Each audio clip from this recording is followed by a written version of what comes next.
Hi, I'm Mark Tremonti, and you're watching Loudwire. I went to high school with Scott, but he was a year older than me, and back in high school you really kind of hung with your own grade, so I didn't really know him too well. And then,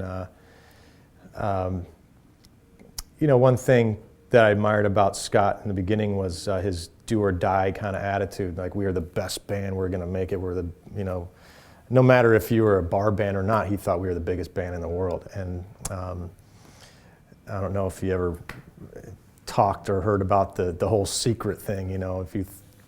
If you imagine stuff and you think about it and you say it enough, it'll become a reality. Well, he just, he had that drive and wouldn't let anything get in our way. And I had a friend who I played open mic nights with on drums, and we were going to have him be the drummer. He didn't show up for practice one day, and Scott was like, "You don't have the heart and you don't want to be here for practice, you're out." I was like, "Dude, that's my friend."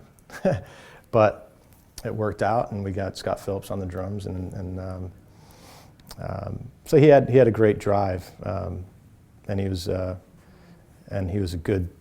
great poet back in college. He would just always constantly write these mixture between these Jim Morrison type ideas and these religious type ideas, which was kind of his lyrics always were good, and he had deep meanings to all of them, which was good.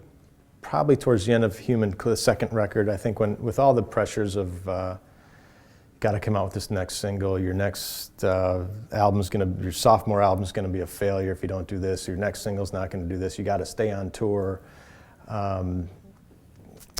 It was always this, if you don't do this, your career is going to be over kind of thing. So we were always pressured to stay on tour and to put out this music and to do that.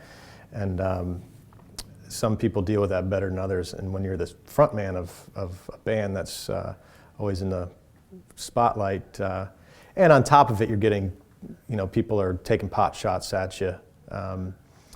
I think it just kind of weighed on him, and drinking turned to pills, turned to this, turned to whatever. He was never really open about it. I think he would do his own thing and party, but he wouldn't tell us what he was doing. To me, I always thought he was drinking or on a painkiller because his back hurt. But I think the painkillers, because his back hurt, turned into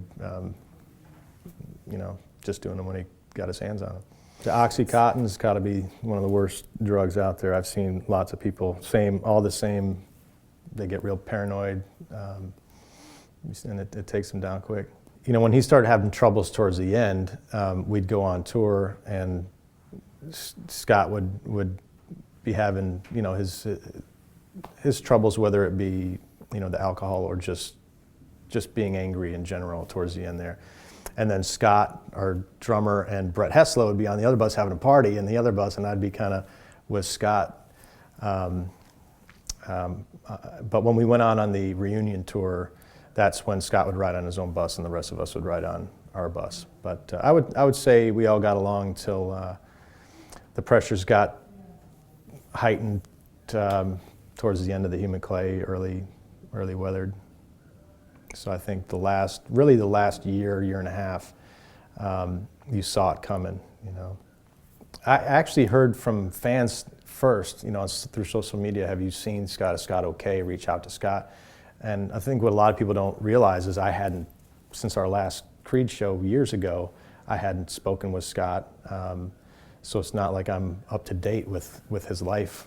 He doesn't live in my same city. But I saw the first one, and it just concerned me because it just looked, I knew he was using, you could tell. And I shot him a text just saying, I hope you're doing all right. I worry, I hope you can, get straight. And he just texted me back, "Hey, I'm sober. These are all lies." But thank God, he got through it all, and his family got him into treatment, and he went through, I think he went through a 90-day program or something. I would say family is the most important thing. You just got to stay sober and clean and provide for your family and be there for your kids. That's for me that's what would always keep me out of trouble.